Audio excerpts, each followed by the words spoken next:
네, 우리 하나님의 말씀 사무엘상 22장 11절부터 23절까지의 말씀을 함께 보시겠습니다. 사무엘상 22장 11절부터 23절까지의 말씀입니다.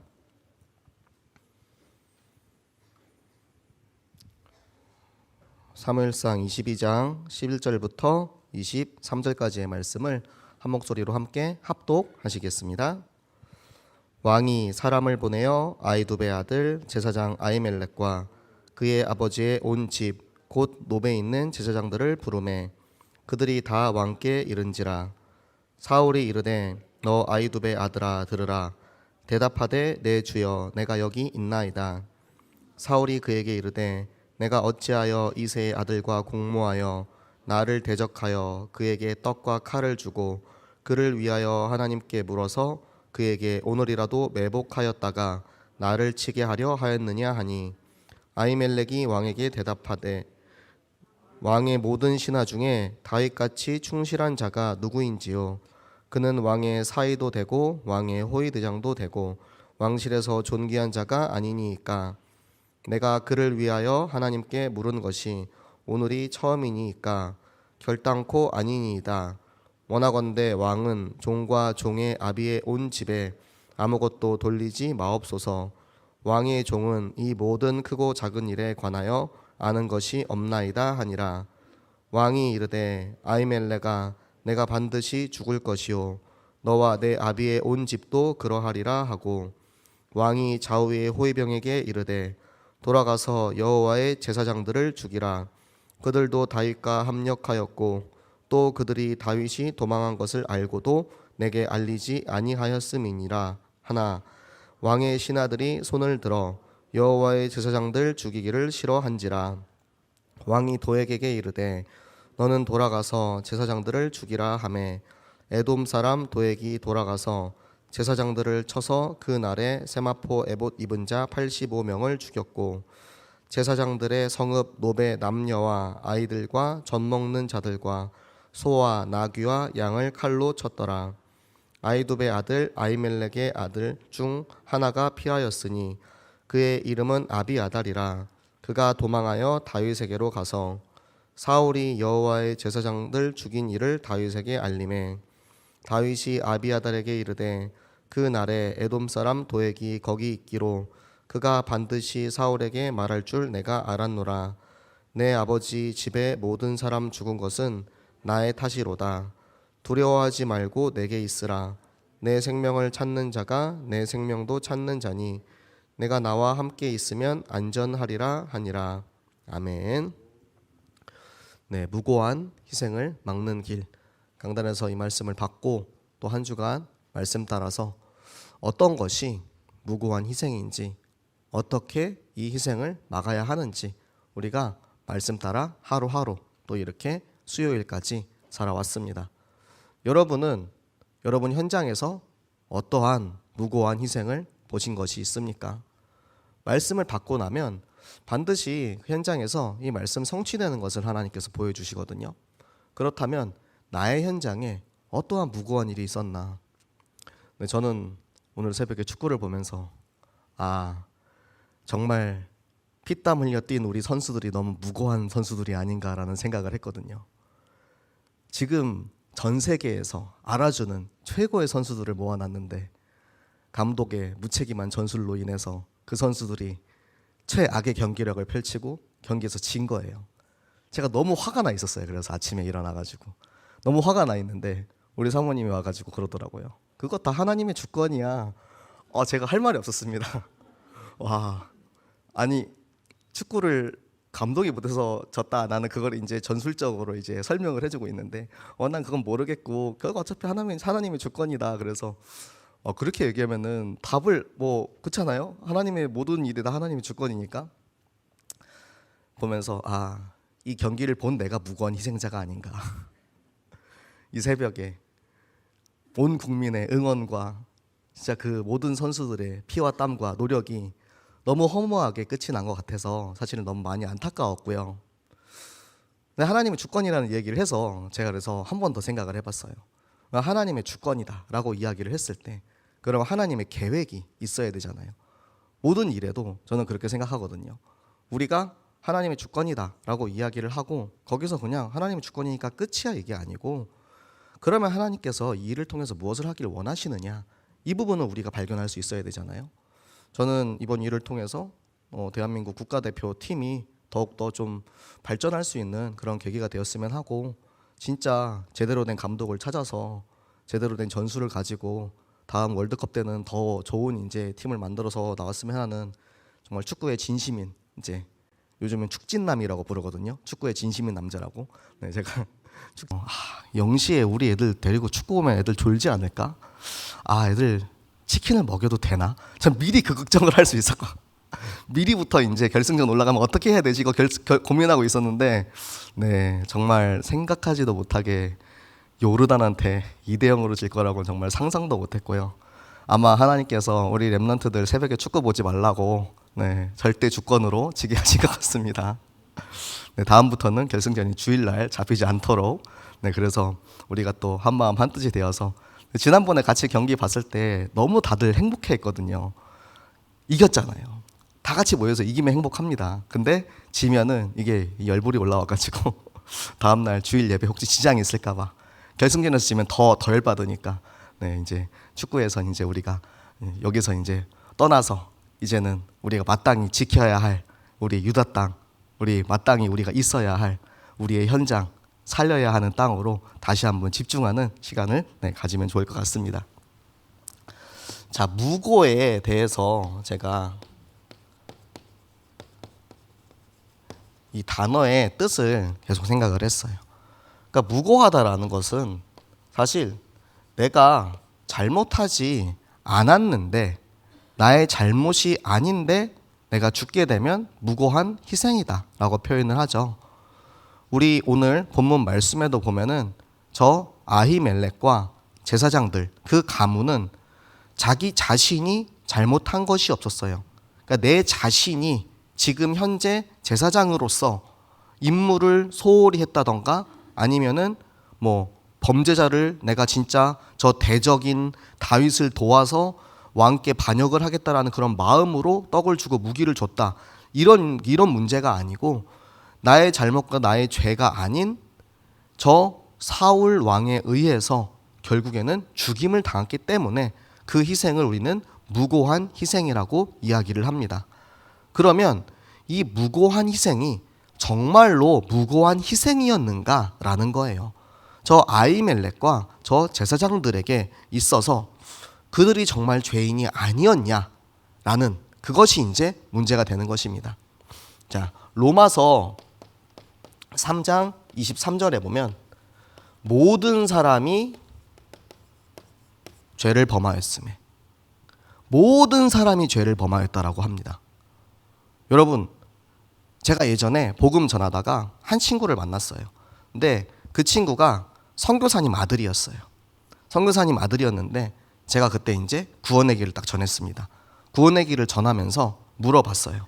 아담과 하와의 이 원죄로 인해서 우리 모든 인간은 다 죄인이다.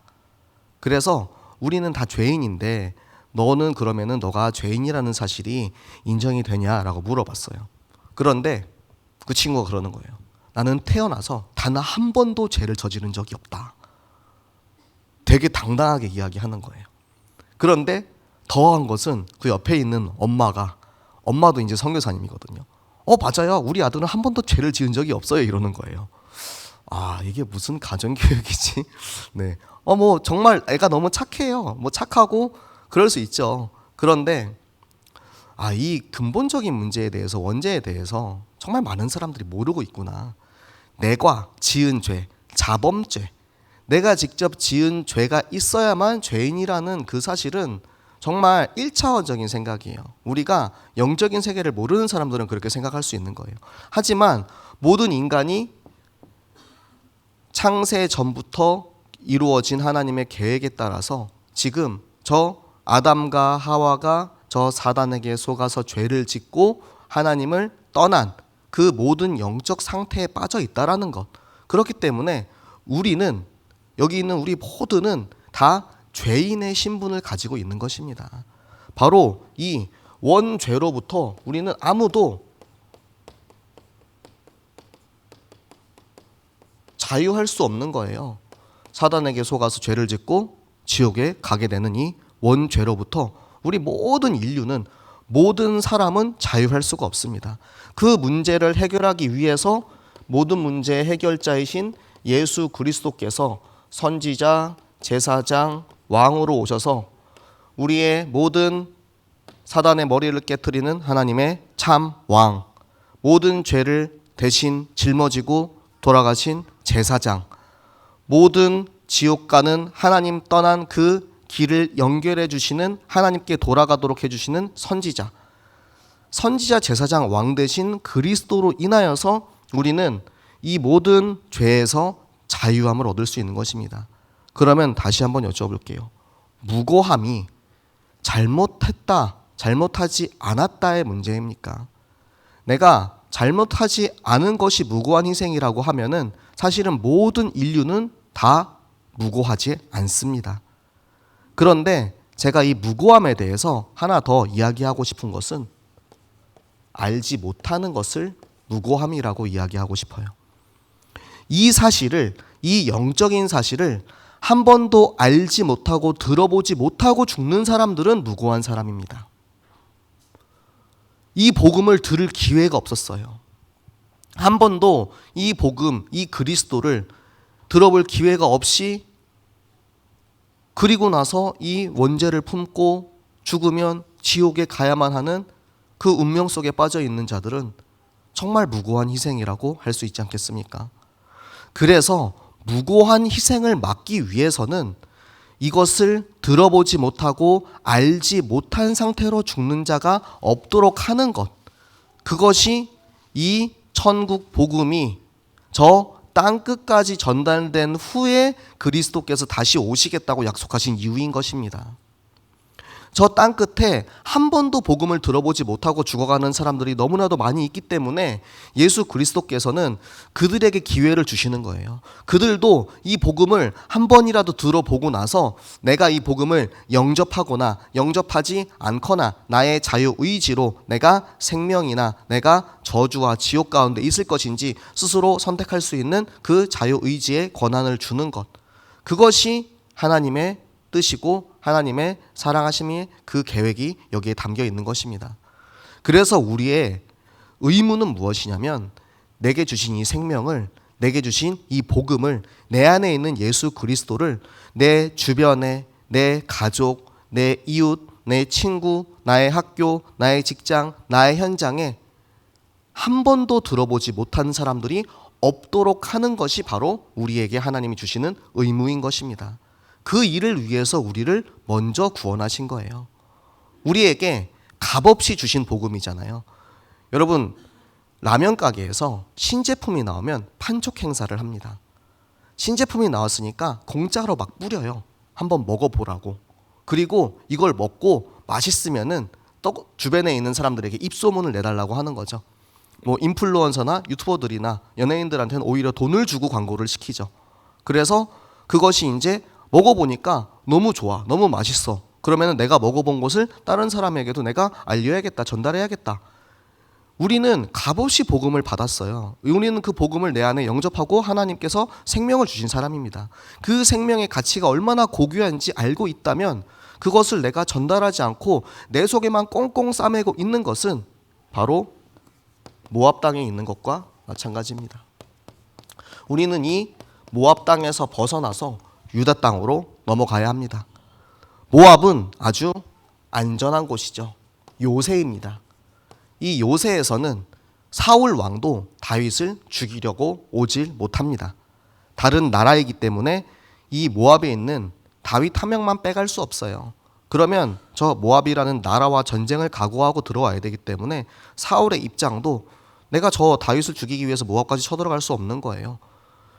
이 안전함 속에서 나와서 유다로 가라고 하십니다. 유다는 사울이 죽이려고 호시탐탐 기회만 노리고 있는 위험한 곳이에요. 그런데 이 안전함을 버리고 저 위험한 세상 속으로 들어오라고 하십니다. 여러분, 그런 말이 있습니다. 이불 밖은 위험해. 네, 이불 속에 있으면 그 누구도 나를 공격할 수 없고 나를 방해할 수 없고 편안하고 안락하게 누워서 그냥 유튜브 보고 게임하고 아니면은 뭐 책도 보고 잠자고 일어나고 아무것도 어떠한 하등의 요인도 나를 공격할 것이 없어요. 그런데 우리는 왜 이 세상 속에 살고 있습니까? 왜 이 현장 속에 있습니까? 내가 정말로 안락하게 그냥 살 거면 여러분 산에 들어가시면 돼요. 절에 들어가시면 됩니다. 왜 하나님께서 하나님의 교회를 이곳 세상에다가 지으셨는지 그 이유를 아셔야 돼요. 우리는 세상 살릴 빛의 망대로서 하나님께서 이곳에 우리를 보내신 겁니다. 그래서 저 어둠 가득한 현장에, 흑암 가득한 세상에 내게 임한 예수 그리스도의 빛을 비추기 위해서 우리는 이 세상 속에 있어야 하는 것입니다. 그것이 이 위험하고 험난한 세상 가운데 이 영적 전쟁터에 우리가 계속해서 들어가야만 하는 이유인 것입니다. 이 모압 땅에서는 내가 중심이에요. 나만 괜찮으면 돼. 왜? 구원받은 하나님 자녀니까 나는 구원받았어. 나는 천국 가. 나는 살았으니까 됐어. 내 뜻이 내 중심이에요. 이거를 탓할 수는 없어요. 이거 틀렸다라고는 말할 수 없어요. 구원받은 하나님의 자녀가 맞으니까. 내가 평생 7, 80년, 요즘은 100세 시대니까 100년 동안 인생 살면서 단 한 명도 전도하지 못한다 할지라도 내가 하나님을, 예수 그리스도를 나의 구주로 영접하고 하나님의 자녀가 되면 나는 지옥 안 가요. 그런데 그것을 바울은 부끄러운 구원이라고 표현을 했죠. 우리는 나 중심이 아닌 하나님 중심의 사고를 할 수 있어야 돼요. 하나님 중심. 하나님께서는 무엇을 원하실까? 하나님께서는 무엇을 지금 이 세상을 바라보면서 무엇을 바라고 계실까? 하나님께서 지금 나에게, 우리 렘넌트들에게 우리의 현장을 보면서 원하시는 것이 무엇일까? 하나님의 뜻을 물어보고 하나님 중심으로 생각을 하면 우리에게 무한한 축복의 길이 열리는 거예요. 가만히 있으면 제로입니다. 아무것도 하지 않으면 마이너스로 갈 일은 없어요. 하지만 우리가 한 걸음이라도 움직이면 그때부터는 유의미한 숫자가 시작되는 것입니다. 한 걸음이면 됩니다. 한 걸음. 유의미한 한 걸음을 걸으시기 바랍니다. 내가 캠프에 나가서 아무것도 못해도 괜찮아요. 현장에 나가서 우리 성경학교 다들 캠프하니까 우리 이제 어린이 전도운동하러 같이 나갑시다. 그래서 나는 너무 두려워서 나는 좀 낯도 많이 가리고 내가 모르는 사람한테 진짜 말을 절대 못 걸겠어요. 그래도 나가시면 됩니다. 우리의 존재 자체가 그 현장을 바꾸게 됩니다. 내가 현장에 나가는 것만으로도, 내가 현장에 서 있는 것만으로도, 그 현장을 밟고 땅 밟기 하는 것만으로도 현장이 변화되고 살아난다라는 것. 그 작은 변화 하나가 하나님께서 우리에게 주시는, 하나님께서 우리에게 바라시는 하나님의 계획이 성취되고 있는 거예요. 오늘 나가서 그냥 나가서 서 있었다면 다음번에는 나가서 걸을 수 있어요. 다음번에는 7바퀴 돌 수 있어요. 여리고가 점령이 됩니다. 그 다음에는 여러분 저기요 정도는 할 수 있을 거예요. 저기요 하면 어떻게 되는지 아세요? 쌩 하고 가버립니다. 여러분. 말도 뻘쭘하게 걸면은 그 사람이 안 들어져요. 그냥 자연스럽게, 이제 보통 우리는 어린이 전도 운동을 하기 때문에 우리 초등학생들, 어린이들한테 이야기하잖아요. 친구야 여기 잠깐 여기 와볼래? 이렇게 자연스럽게 이야기하면은 와요. 근데 저기요 이러면은 그냥 쌩하고 가거든요. 근데 저기요도 괜찮아요. 저기요도 못했잖아요. 우리 저기요도 못했는데 저기요까지 발전했다니까요. 그럼 그 다음에는 이제 그 다음번에 갔을 때는 저기 예수님 믿으세요? 예수님 믿으세요까지 하는 거예요. 거기서 이제 아니요 하는 사람도 있고, 네. 그러면은 이제 여러 가지 이제 질문들이 오가죠. 저 교회 다니는데요. 그럼 교회 다니는데 그래 수고하셨습니다 하고 갈 겁니까? 그럼 우리 물어봐야죠. 그래요? 예수님 어디에 계세요? 교회 다니는 사람인지 그리스도 믿는 사람인지 우리가 확인을 해야 되잖아요. 그러면은 또 그 다음에 이제 예수님 하늘에 계시는데요. 네. 그래요? 예수님이 왜 하늘에 계실까? 예수님 난 여기 계시는데. 그럼 예수님이 왜 여기 계시는지 제가 잠깐 이야기 좀 해드릴게요. 그러면서 우리 안에 계시는 예수 그리스도를 5손가락으로 전달하는 거예요. 이거를 이제 우리가 하나씩 해 나가는 것. 여기에 있으면 돼요. 유다 땅에 있으면 됩니다. 모압에서는 절대 할 수 없는 일을 아마 방구석에서 머리로는 열심히 할 수 있겠죠. 내 머리로 시뮬레이션을 막 하는 거야. 내가 누구를 만나면 어떻게 하고 어떻게 전도를 해야 되겠지. 머리로 열심히 이제 굴립니다. 그런데 막상 현장은 나가지 않는다. 여러분, 유다 땅에서 하나님이 여러분에게 원하시는 거 뭔지 알게 되면 이곳에서 예수 그리스도의 일들이 이루어집니다. 예수 그리스도가 이 땅에 오신 이유가 무엇입니까? 대속의 은혜로 이 땅에 오신 거예요. 방구석 안에만 있는 우리는 사단에게 속아서 거짓의 압이 사단에게 속아서 사단에게 끌려다니는 삶을 사는 거예요. 여러분, 사단에게 속았다라는 표현을 왜 하냐면 사단의 자녀가 되진 않습니다. 우리의 신분과 권세는 절대 바뀌지 않거든요. 그런데 그럼에도 불구하고 우리를 속이는 사단은 나의 신분과 나의 정체성을 헷갈리게 해가지고 하나님 자녀인지 사단의 자녀인지 헷갈리게 하려고 우리를 계속해서 속이려고 하는 거예요. 그래서 예수 그리스도가 우리가 아직 죄인 되었을 때 죄인인 우리를 위해서 이 땅에 오신 예수 그리스도가 나의 죄를 다 짊어지고 나의 죄를 대속하시려고 이 땅에 오셔서 모든 죄를 자기 몸에 감당하시고 십자가의 죽으심으로 죄인인 나는 죽고 그 그리스도와 함께 부활하심을 누리는 것. 그게 바로 그리스도인의 삶인 것입니다. 그것이 유다 땅에 있는 우리에게 주시는 하나님의 축복인 것입니다. 이제는 모압을 떠나 유다 땅에 있을 때 그곳에 하나님께서 우리에게 남은 자 한 사람과의 만남을 계획하고 계십니다. 오늘 성경에서는 제사장 아히멜렉의 아들 아비아달 한 사람이 살아났죠. 제사장 가문의 모든 이들이 다 죽었기 때문에 자연스럽게 이 제사장의 직분은 저 아비아달만이 유일하게 지금 제사장으로 남아 있는 거예요. 사울은 지금 이성을 잃었어요. 이 당시에 정치는 왕이 나라를 다스리고 있지만 사실은 신정 정치예요. 신정 정치. 하나님께서 나라를 다스리는 그런 시기란 말이에요.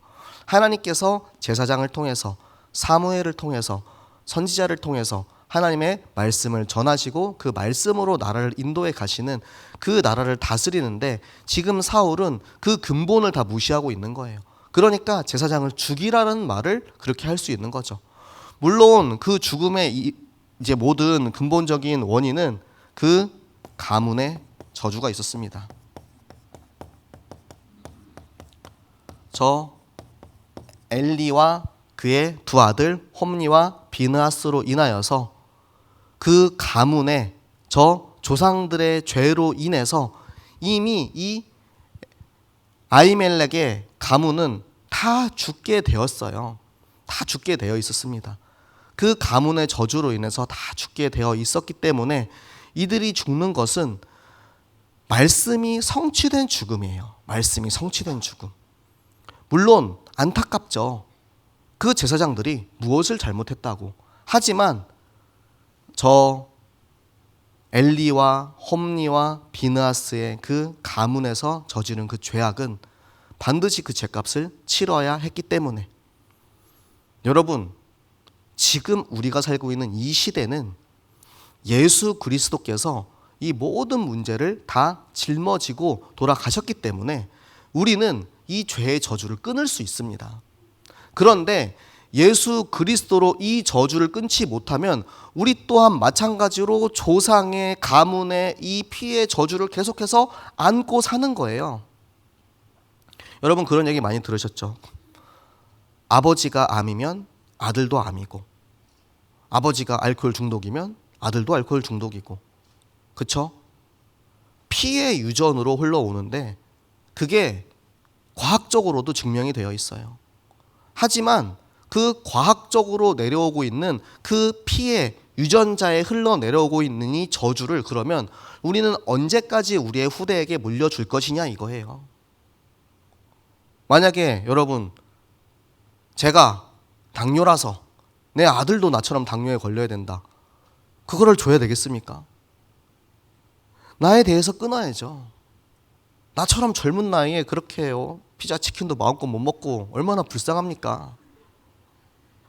그렇게 되지 않도록 과자 하나 먹을 때도 얼마나 벌벌 떨면서 먹는지 아십니까? 그렇게 되지 않도록 이 피의 저주를 끊어줘야죠.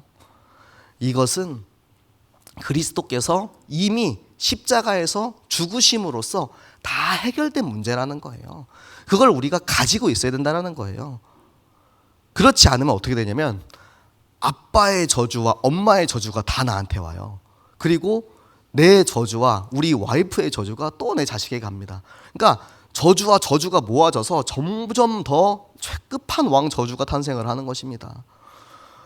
끊어내지 않으면 우리는 계속해서 이 조상의 죄를 계속 쌓아갈 수밖에 없어요. 하지만 그리스도께서 대속의 은혜로 우리를 위해서 모든 것을 다 감당하셨기 때문에, 그래서 우리는 그리스도 안에서 참 자유를 얻을 수 있는 것입니다. 이 그리스도가 얼마나 감사한지 우리는 다윗의 모습을 통해서 그리스도를 비추어 볼 수 있어요. 다윗이 저 아비아달에게 이렇게 이야기하죠. 그래, 내가 너의 아버지를 찾아가서 너의 아버지를 만나는 그 모습을 저 목자장 도액이 보았다. 나 때문에 너희 가족들이 다 죽은 거야. 나 때문이다. 그러니까 내가 너를 보호할게. 나와 함께 있어라. 예수님께서 예수님이 잘못해서 예수님이 죄를 지어서 예수님이 십자가에 못 박히셨습니까? 예수님은 인간의 몸을 입고 이 땅에 오셨지만 남자의 씨가 아닌 성령으로 잉태된 조상의 죄와 원죄로부터 끊어진 순수한 죄 없는 예수님이 이 땅에 오신 거예요. 그 죄 없는 예수님께서, 온전한 죄 없는 예수님이 우리의 모든 죄를 감당하셨기 때문에 우리는 죄 없는 예수님이 우리의 죄를 대속하셨기 때문에 우리가 그로부터 죄 가운데 자유함을 얻은 거예요. 다윗은 자기가 물론 그렇게 이야기할 수 있겠죠. 하지만 이 가문이 멸절한 이유는 조상의 죄 때문에, 조상의 죄로 인해서 이루어질 일이었지만 다윗은 그거를 자기가 받아들이고 감당하고 있습니다. 다윗의 이 끝까지 책임지는 이 모습을 보면서 저 개인 스스로 되게 많은 생각을 했어요. 저는 렘넌트 사역을 하기 때문에 여러 가지 일들이 많이 벌어집니다.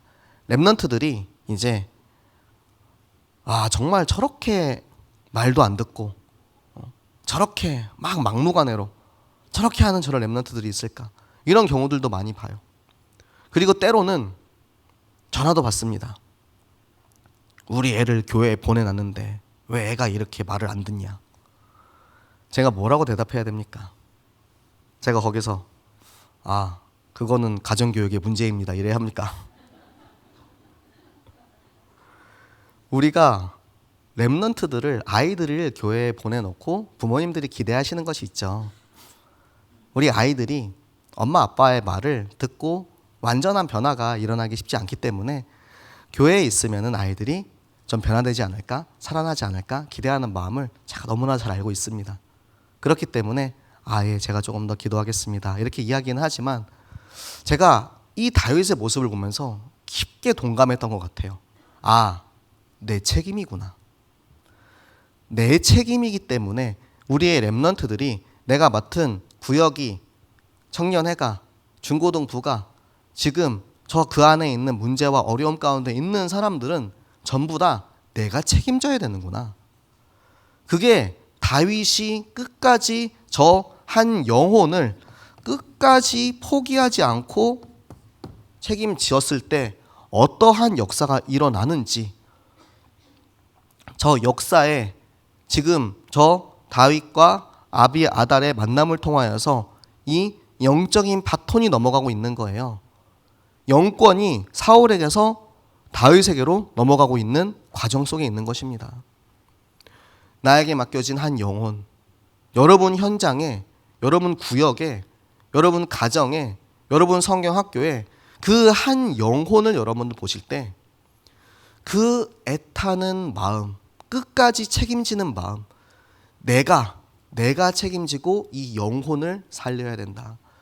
내가 품고 기도해야 한다. 끝까지 데리고 가야 한다. 그 마음을 여러분이 꼭 가지시기 바랍니다.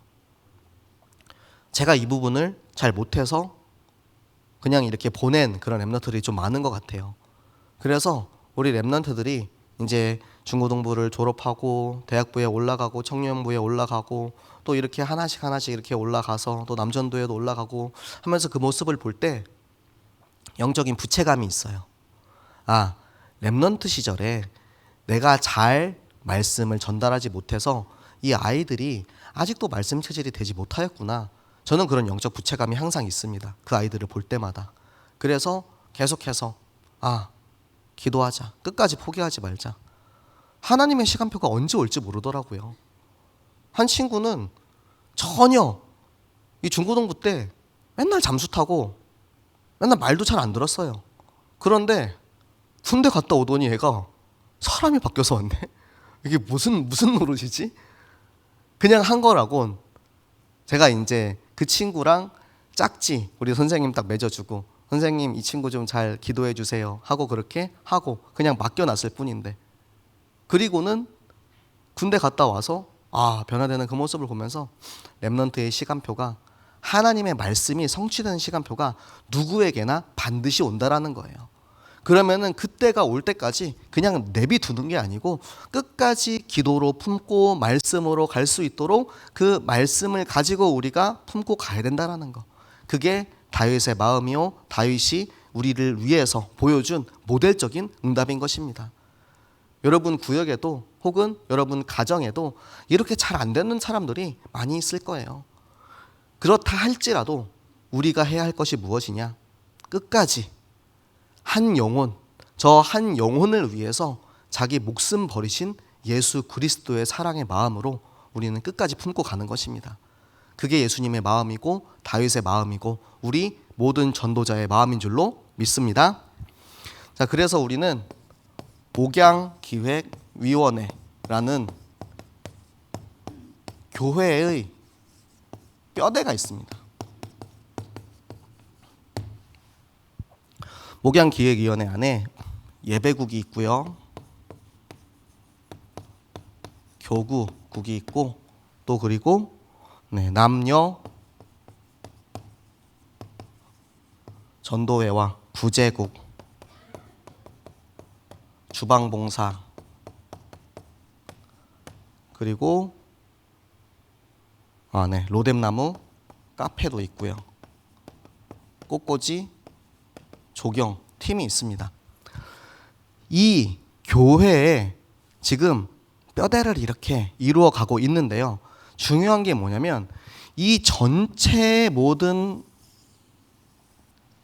위원회 안에 있는 한 요소가 가야 하는 방향이 생명을 향해 이들이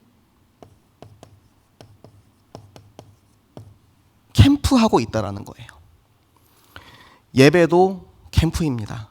안내도 캠프고요. 그리고 남녀 전도회에서 서로 교제하고 떡을 떼는 공동체 활동도 모두 캠프입니다. 구제국에서 어려운 사람들을 도와주는 것, 경조사에 참여하고 또 가서 화환도 보내고 또 기도도 해주고 또 그리고 주방 봉사를 통해서 우리 많은 성도들이 이제 식사도 할 수 있고요. 또 그 식사를 통해서 우리가 이제 주일 예배를 더 잘 드릴 수 있도록 도와주고 사실 굉장히 힘든 일입니다. 그런데 또 카페, 여러분 카페에서 거기서 이제 돈 벌어가지고 어디 딴 데가 쓸 수 있겠습니까? 우리 교회는 이제 이 영업 집조가 이게 안 나옵니다. 교회는 영리 당체가 아니기 때문에 우리가 이걸로 해서 수익 활동을 할 수가 없어요. 성도들의 편리를 위해서 커피와 음료를 제공을 하고 거기서 나오는 여러분의 이제 그 커피 값은 헌금입니다. 헌금. 이제 재료값을 제외하고는 다 이제 헌금으로 드려요. 그러니까 정말 본인들이 이거 한다고 해서 자기들이 뭐 돈 벌고 뭐 알바해서 뭐 한 달에 뭐 수입 뭐 10만 원이라도 가져간다 이런 게 아니란 말이에요. 정말 교회를 위해서 순수한 마음으로 성도들을 위해서 충성하고 봉사하는 입장이란 말이에요. 꽃꽂이팀도 마찬가지죠. 이 예쁜 꽃들 하나님 앞에 드리는 꽃이거든요. 하나님 앞에 헌화한다라고 하죠. 헌화를 하고 예배의 분위기와 예배의 흐름을 아름답게 인도할 수 있는 작품을 만드는 것. 이 모든 것이 생명을 향한 방향성. 그래서 우리가 꽃을 만드는 것도 캠프하는 거고요. 이 모든 것이 다 생명에 귀결되어 있는 거예요. 그것이 바로 예수 그리스도의 이 복음을 각자 기관과 장소에 맞게 나의 삶의 현장에 성취해 나가는 것입니다. 여러분 우리가 얘기했죠. 무고한 희생을 막는 길. 무고한 희생을 막는 길이 무엇입니까? 이곳에서 하나님 나에게 맡겨주신 역할들을 내가 감당하는 거예요. 특별히 무언가를 하는 게 아니고 내가 마땅히 있어야 할 곳에서 나의 본분을 다하는 것.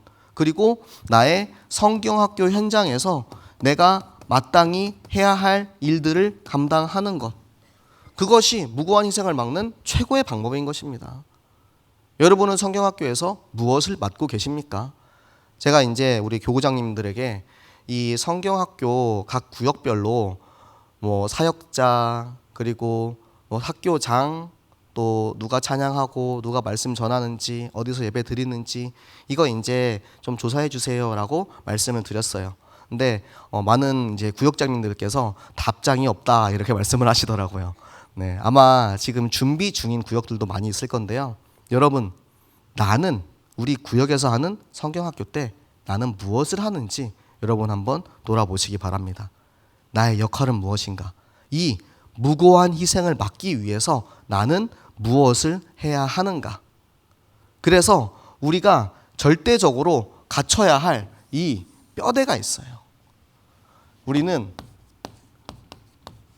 강단을 통해서 말씀을 받습니다. 그리고 그 말씀을 묵상하면서 그 말씀을 붙잡고 기도하는 거예요. 그리고 나서 이제 우리가 현장에 가서 현장의 예배의 시스템을 세우는 것입니다. 이 모든 시스템이 이 모든 뼈대가 예수 그리스도를 여러분 현장에 이루어주는 뼈대가 됩니다. 제가 아까 시작할 때 농담으로 축구 얘기를 말씀드렸는데요. 뼈대가 약하면 무너져요. 축구팀 최고의 선수들 모아놨는데 뼈대가 없어요. 그러니까 흐지부지 엉망진창하게 되잖아요.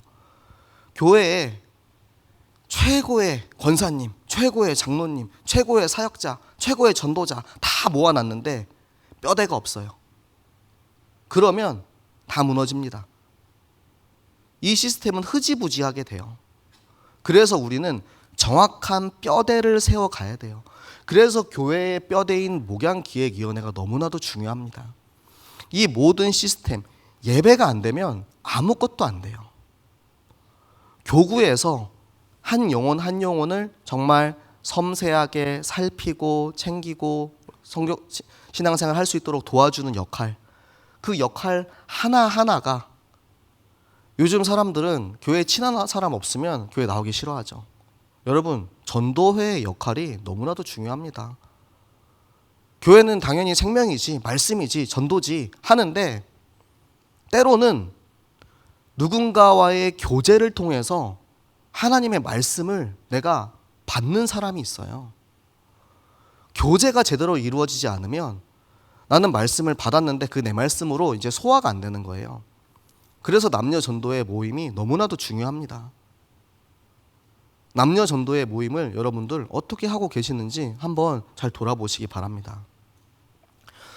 제가 청년부에서 청년회에서 이제 사남이나 구여로 올려보내면은 처음에 이제 걱정하는 게 그거예요. 왜냐하면 청년회는 매주 모임이 있고 자남과 구여가 되면은 주일 모임이 없으니까 각자 이제 자체적으로 이제 그 모임을 해야 되니까 마치 아싸 난 이제 자유다 탈출하는 것처럼 이제 좋아라 하고 올라갑니다.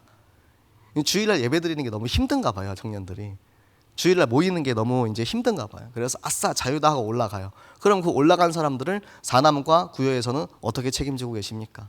그 위에 3남과 8, 7, 6, 5, 4, 3, 2, 1 땡 발사. 이 모든 구역에서 교구에서 전도회에서 어떻게 여러분들의 있는 식구들과 함께 공동체하고 계십니까? 이 공동체가 정말 생명을 위한 공동체가 되면 그 안에서 전도운동이 일어납니다. 여러분에게 온 그 한 사람의 영혼을 아비아달처럼 딱 보세요. 전화 한 통 해주는 거, 그리고 주일날 오면은 같이 앉아서 포럼하는 거, 그것들만 우리가 잘 해주면 그분이 교회에 한 번 더 나오게 되고요. 교회에 한 번 더 나오게 되면은 말씀을 한 번 더 듣게 돼요. 믿음은 들음에서 나고 들음은 하나님의 말씀으로부터 나오니라. 자꾸 들어야 된다니까요. 근데 듣지 못하게 되는 거예요. 왜 듣지 못하냐? 교회가 재미가 없어. 교회 나오면 불편해. 제가 솔직하게 말씀드리면 처음에 새생명교회 왔을 때 정말 어색하고 뻘쭘했어요. 자기들끼리 다 친해. 왜냐면은 우리가 이제 지금은 30년이잖아요. 제가 올 때는 25년 좀 안 될 때였는데 어려서부터 다 같이 자라온 렘넌트들과 어려서부터 같이 자라온 그 렘넌트들의 엄마 아빠들과 그들의 가족과 그 족보가 다 연결이 돼 있어. 그래서 자기들끼리는 다 친해. 나는 친한 사람이 없어. 그래가지고 제가 되게 뻘쭘했거든요. 그때 저를 챙겨준 사람이 누구였는지 아십니까? 정말 오랜만에 꺼내보는 이름입니다. 김반석이었어요. 김반석. 그 친구가 저를 챙겨줬어요. 여러분, 이렇게 가면 안 돼요. 제가 그래서 우리 중고등부는 그렇게 되지 말자 하려고 어떻게든 새로운 친구들 적응시키려고 막 이렇게 막 쪼개도 보고 막 이렇게 했는데 안 됩니다. 이게 생명을 위해서 우리가 1만 성도로 가려면 요거에서 우리가 이제 벗어나야 돼요. 지금 500명 이내까지는 요 정도여도 괜찮을 것 같아요. 그런데 500명의 굴레를 넘어가면은 이제 그때부터는 1000명이 되는 건 금방이거든요. 제가 어렸을 때는 진짜 어마어마하게 큰 이제 대형교회를 다녔었는데 이게 흐름이야, 흐름. 한번 딱 흐름을 치고 올라가면 순식간에 이렇게 딱 쭉쭉쭉 치고 올라갑니다. 그런데 우리가 지금 이제 그 흐름 속에 지금 이제 막 올라오고 있잖아요. 저는 우리 랩런트들의 요즘 모습을 보면서 아, 왔다. 지금 중고등부 흐름 왔다. 지금 전체적으로 다 좋아요. 그러니까 옛날처럼 끼리끼리 친한 게 많이 없어졌어요. 지금 전체적으로 다 친해지고 그게 오고 있어서 아, 지금 오고 있다. 우리 랩런트들에게 흐름이 왔다라는 건 이제 우리 전교인이 그 흐름을 같이 타고 갈 수 있다라는 거예요. 그래서 진짜 이 목양기획위원회 뿐만 아니라 우리 지금 매주 드리는 헌신 예배를 통해서 우리 교회의 각 기관과 한 영혼 살리기 원하는 저 나에게 맡겨진 한 영혼을 끝까지 책임지면서 기도하면 끝까지 함께 가는 그 마음을 가지고 교회의 절대적인 뿌리 예수 그리스도로 확실한 뼈대를 내리고 그리스도로 충분하고 완전하며 모든 것인 성경학교의 증인되는 새생명교회 되시기를 예수 그리스도 이름으로 부탁을 드립니다. 우리 함께 같이 기도하도록 하겠습니다. 이 시간 기도하실 때 하나님, 우리가 내가 누구인지 무엇을 위하여 어떻게 살아야 하는지 강단을 통해서 확인하고 그 강단 속에 왜 무고한 희생이 생길 수밖에 없는지 내가 이 복음의 의미를 깊이 이해하고 현장을 향해서 기도할 수 있는 한 사람 되게 하여 주시옵소서. 내 안에 예수 그리스도의 생명이 내 안에 그 그리스도의 대속의 은혜가 충분하게 넘쳐서 구원받은 하나님의 자녀로 나를 부르시고 나를 택하시고 나와 함께 하시는 것이 얼마나 감사한지, 나는 이 복음을 전하지 않고는, 내가 이 복음을 옆에 있는 사람들과 함께 누리지 않고는 도저히 견딜 수 없는 이 철저한 전도자의 심정을 우리에게 주셔서 한 영혼도 포기하지 않고 끝까지 함께 가는 새생명교회 전교인 어린이 전도운동 영원의 응답을 누리게 하여 주시옵소서. 우리 새생명교회를 통해서 땅끝까지 복음 전하실 그 일에 나와 우리 성도들과 우리 모든 교회가 하나 되어 이 길을 걸어가게 하여 주시옵소서. 함께 같이 기도하도록 하겠습니다. 살아계신 하나님 아버지 감사합니다. 하나님